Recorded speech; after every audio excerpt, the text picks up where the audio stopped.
یہ جو 295C کا قانون ہے نا، یہ ایسا لگتا ہے کہ شدت پسند مولویوں کے ہاتھ میں دشمنی نکالنے کا ایک کھلواڑ بن چکا ہے.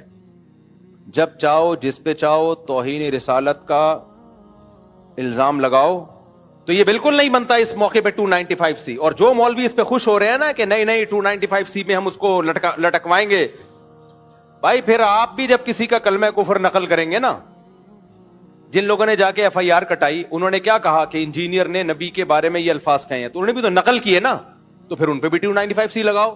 اور آج ہم انجینئر کو بھی ڈیفینڈ کر رہے ہیں کہ انجینئر نے اگر یہ کہہ دیا کہ عیسائی ہمارے نبی صلی اللہ علیہ وسلم کو معاذ اللہ نقل کفر دجال کہتے ہیں، تو اس پہ یہ اعتراض تو کیا جائے گا کہ عیسائی ایسا کہتے ہیں کہ نہیں کہتے.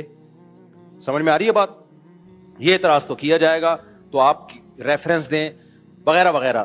یہ اعتراض نہیں کیا جائے گا کہ انجینئر نے نبی کی توہین کی ہے، کیونکہ انجینئر علی مرزا نے خود معاذ اللہ نقل کفر نبی کو دجال نہیں کہا ہے، کسی اور کی طرف نسبت کی ہے کہ نبی کیا ہے، معاذ اللہ نقل کفر دجال ہے، معاذ اللہ.